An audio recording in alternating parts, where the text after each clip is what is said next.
দেখো মা, ওই রাক্ষসের ট্রাকটা যে কর্তা বাবার জীবনটা নিয়ে গেল, তার ভালো হবে না, কখনো ভালো হবে না।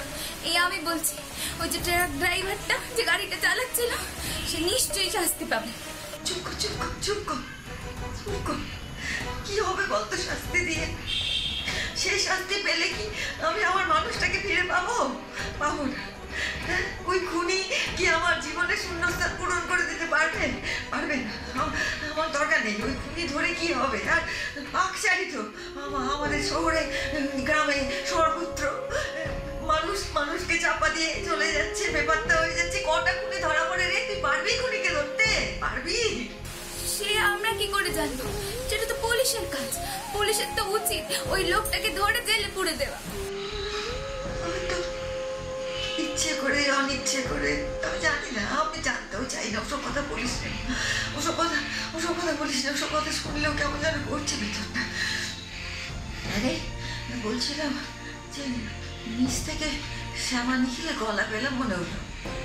ওরা ফিরেছে না? আরে ওই ছেলেটা ফিরেছে। ওই ছেলেটি যে তোর কর্তা বাবাকে হাসপাতালে দিয়ে গিয়েছিল, ফিরেছে না? শোন না, ও তো শ্মশান যাত্রী ছিল। ওকে যেন খালি মুখে পাঠিয়ে দিস রে। কিছু খাইয়ে ওকে পাঠাস। বলিস রে। ওই দেখো মা, কি বলতে এসেছিলাম। আসলে মা, ওই ছেলেটা আসলে চলে গেছে তো। হ্যাঁ, একটা দিক যদি না দেখি, না খেয়ে চলে গেল তো ছেলেটা। কি আসলে কি মা? হ্যাঁ, আরে শ্যামা, তোর শরীর খারাপ হয়েছিল, তুই নাকি অজ্ঞান হয়ে গিয়েছিলি। আরে এখন ঠিক আছিস তো? দেখিস বাবু, শরীর টরীর ঠিক রাখিস। তোরা সবাই মিলে এরকম করে আমাকে ভয় দেখাস নেই। আমার আর কি আছে বল? তোরা ভালো থাকলে আমি ভালো থাকবো। ও হ্যাঁ, বলছি যে তোরা নিচে কথা বলছিলি না? কি কথা বলছিলি রে? কিছু হয়েছে টয়েছে নাকি? মা, বাবা চলে যাওয়ার আগে তোমাদের নাতিকে ফিরিয়ে দিয়ে গেছে মা।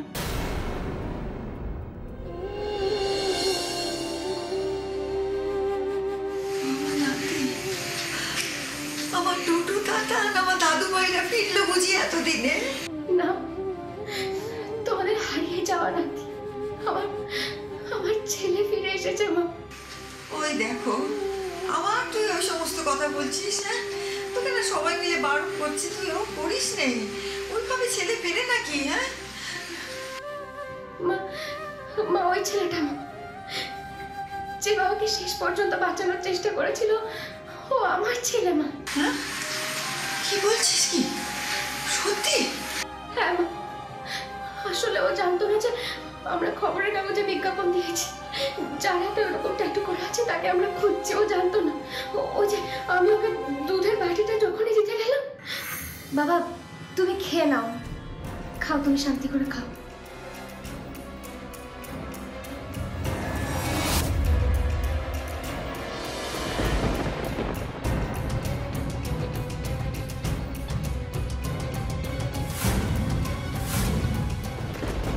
তারপরে তো জানলাম যে ও উত্তরপ্রদেশে ছিল মা।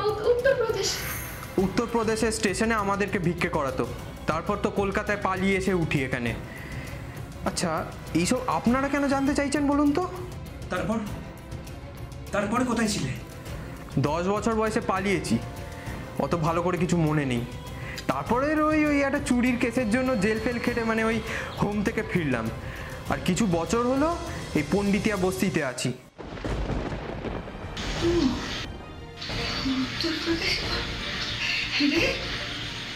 এই সমস্ত কথা শুনে দেখে তোর শরীর খারাপ হয়ে গেছিল তো, তাই জন্য তুই অজ্ঞান হয়ে গিয়েছিলি।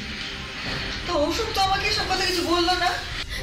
আসলে তখন ওর সাথে সেভাবে কথা হয়নি তো, তাই তোমাকে জানাতে পারিনি। মা জানো মা, কৃষ্ণার চাচির ছবি দেখালাম, ওনাকে চিনতে পেরেছে, এমনকি দিদির নামও বলেছে। দিদির নাম লক্ষ্মী সেটা পর্যন্ত বলেছে। তুমি ভালো করে দেখে বলো তো, এই ছবিটাতে যে ভদ্রমহিলা আছে তাকে তুমি চেনো কিনা?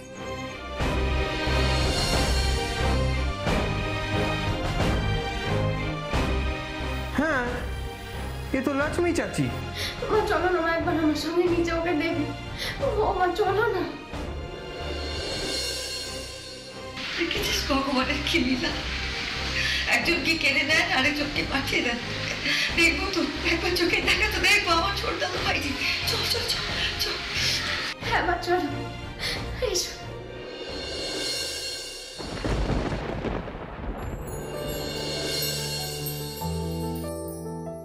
অমন করে কি দেখছো দাদু ভাই? এই যে পোশাকটা পরেছো কি সুন্দর লাগছে বলো তো তোমাকে। মাথায় একটা ফিটটি বেঁধে থাকো আর গলায় হার পরে থাকো, ওসব কি তোমাকে মানায় বলো তো? কেন, গলার হার আর কপালের ফেটটি কি দোষ করেছে? না দাদু ভাই, আমি দোষের কথা বলিনি।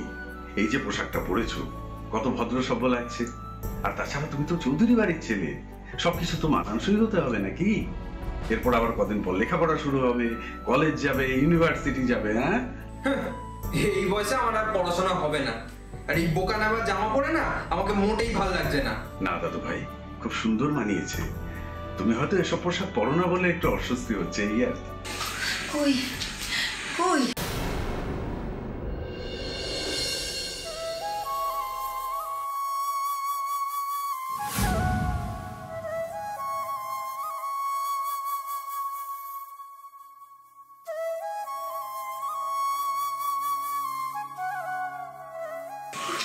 ওই ছেলেটি,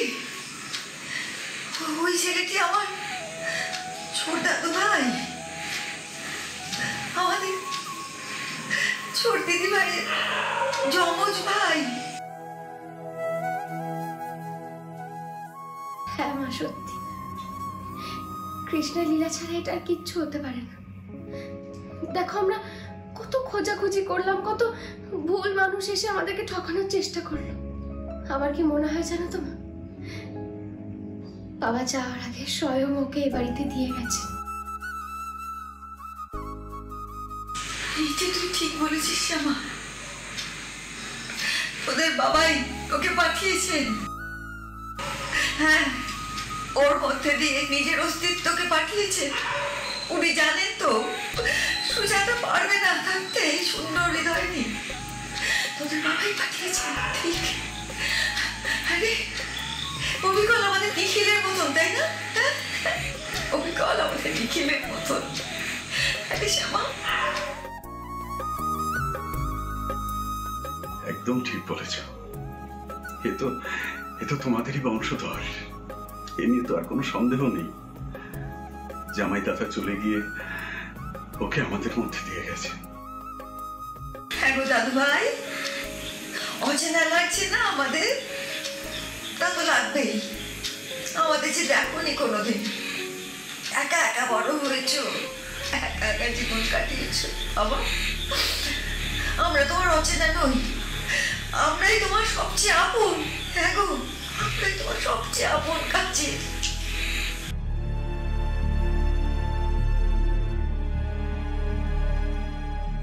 দেখো না দিদি, ও তো পাঞ্জাবি পরতেই চাইছিল না, বলছে যে আমাকে নাকি এসব মানাবে না। অথচ দেখো কি সুন্দর নিখিলের ছোটবেলার মতো লাগছে না একদম? কি ওমন হা করে কি দেখছো? আমি কে? আমি তোমার ঠাম্মি। হ্যাঁ গো, আমি তোমার ঠাম্মি। আরে আজকে মানুষটা নেই। আজকে যদি তোমার ঠাকুরদাদা থাকতো না, দেখতে কি যে আনন্দ পেত। তোমাকে কাছে পেয়ে বাড়ি ময় হই হই করে মাতিয়ে দিত। হ্যাঁ, বড় আমাদের লোক ছিল। তোমাকে পেয়ে না এত আনন্দ হতো যে সারা পাড়া নেমন্তন্ন করতে বেরিয়ে পড়তো, তোমাকে কাছে রেখে বসে খাবার খাওয়াতো। তা যা বলেছো দিদি। ওই মানুষটা যদি থাকতো গো, সব ফাঁকা, মানুষটা নেই। বলছি যে ওকে খাবার দাবার খাওয়ানো হয়েছে তো? হ্যাঁ, কি রে, খাবার দাবার খাইয়েছিস ওকে? হ্যাঁ দিদি, ওই দিতে গিয়ে তো জানা গেল সব। ও মা, তাই নাকি? তাহলে তো বেচারার এখন কিছু খাওয়াই হয়নি। ও লোক, খালি মুখে থাকবে ছেলেটা, কিছু খাওয়া হয় দেখেছো তো? তোমার জামাই দাদা নেই বলে চলে এসো বলছে। না না, ও খেয়েছে, ওকে জোর করে খাওয়ানো হয়েছে। আচ্ছা, ও বরং একটু বিশ্রাম করুক দিদি, ওকে আর আটকিও না। ওর ঘরে রেডি আছে, একটু গিয়ে ঘুমুক। হ্যাঁ মেসমশাই একদম ঠিক বলেছেন। যাও বাবা, কি একটু বিশ্রাম নিয়ে নাও। আর ঠাম্মির সাথে আজ প্রথমবার দেখা হলো, পায়ে হাত দিয়ে আশীর্বাদ নাও। হা করে দাঁড়িয়ে কি দেখছো দাদু ভাই? যাও, ঠাম্মাকে প্রণাম করো। না না না না না দাদু ভাই না, দেখছো তো আমার এই বেশ। আমাদের এখন অসৌচের বাড়ি, এই শোকের মধ্যে আর প্রণাম করে কাজ নেই। এসব মিটুক, আমি তোমাকে প্রাণ ভরে আশীর্বাদ করবো, আদর করবো, আমার কাছে আমার কোলে শুয়ে ঘুম পাড়াবো।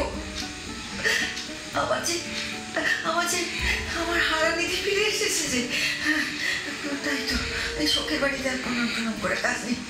তুমি বেঁচে থাকো বাবা, 100 বছর বেঁচে থাকো, আর যেন আমাদের কাউকে হারাতে না। তুমি বেঁচে থাকো।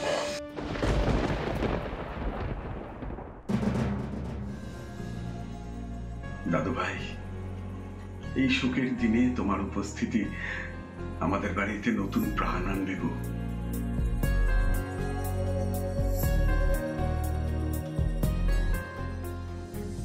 মা চলো আমরা এখন যাই, ও একটু বিশ্রাম নিয়ে নিক। আমার না যেতে ইচ্ছে করছে না ওকে ছেড়ে। ও বিশ্রাম নিক, তুমি বিশ্রাম নাও, আমি আসছি।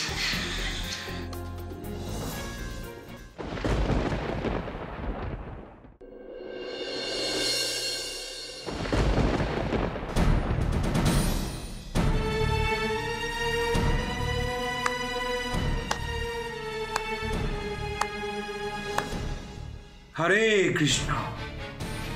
জগৎ সংসারে শুধু তারই লীলা।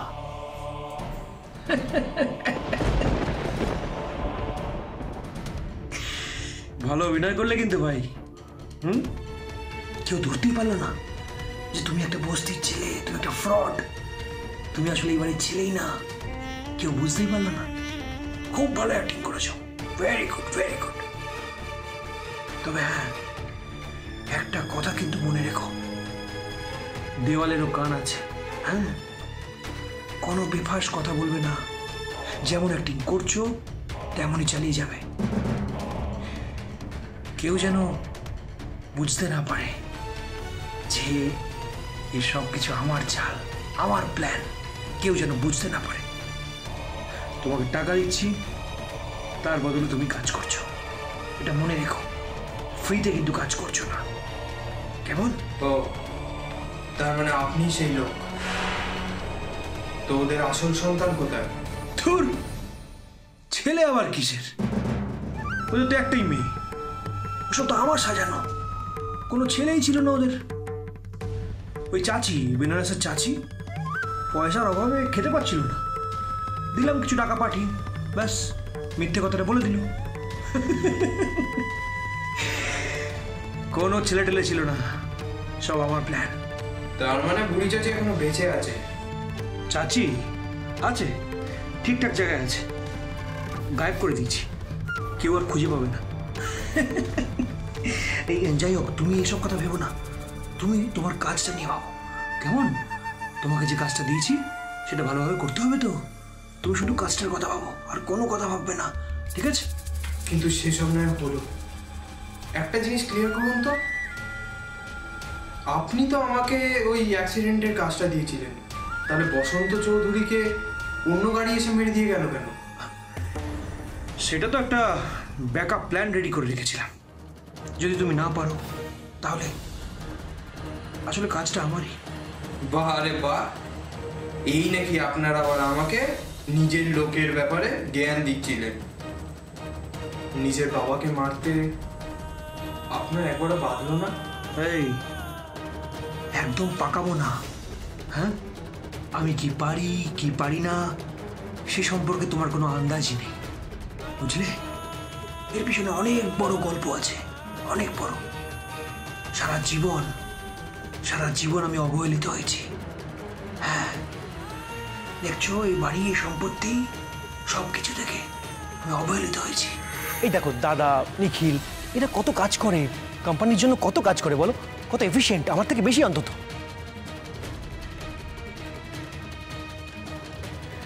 আমি পারি না, হয়তো আমি অঙ্ক টঙ্ক ভালো বুঝি না, মাথায় সাপোর্ট করে না হয়তো, কিন্তু তাতে কি তোমার মনে হয় কেউ আমাকে সম্মান করে না, ভালোবাসে না? এটা কি মনে হয়? শ্যামার ভাইয়ের অপারেশনের জন্য বাড়িতে তো এত ক্যাশ নেই, তাই ব্যাংক থেকে তুলে মেজদাটা হসপিটালে ডিপোজিট করে দেবে। অশোক? হ্যাঁ, কেন? না, তুই তোর মেজদাকে তো চিনিস, ও পারবে এসব করতে? মানে সময়ে টাকাটা জমা না দিলে অপারেশন আটকে যাবে, প্রেস্টিজের ব্যাপার হবে কিন্তু। বাবা একবার তো ভরসা করে দেখো আমার উপর, আমি পারবো। পারলেই ভালো, কিন্তু তুই যা ভোলাভালা, দেখ এটা কিন্তু খুব জরুরি একটা কাজ। জানি বাবা, জরুরি কাজ, কিন্তু তুমি যদি কখনোই আমার উপর ভরসা না করো, মানে আমি তো কাজই শিখবো না, তাই না? দিশাও সবসময় প্যাক প্যাক করে যাচ্ছে, আমার দ্বারা কিচ্ছু হবে না, আমি কোনো কাজ পারি না। দেখ অশোক, সত্যি তো তোর এসবের মধ্যে জড়াতে ভালো লাগে না। অন্যের কথায় বদলানোর চেষ্টা করে কোনো লাভ আছে?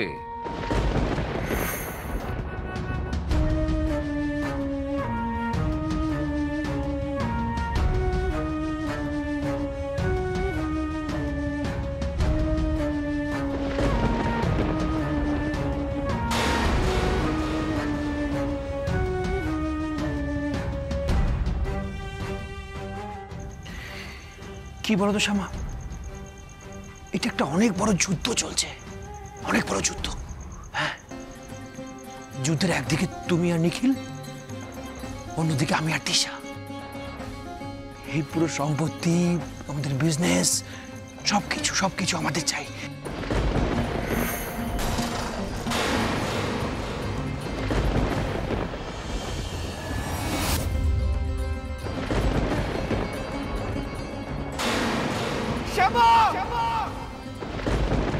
তুই আমার ভাই, তুই এরকম হতে পারিস না কোনোদিনও।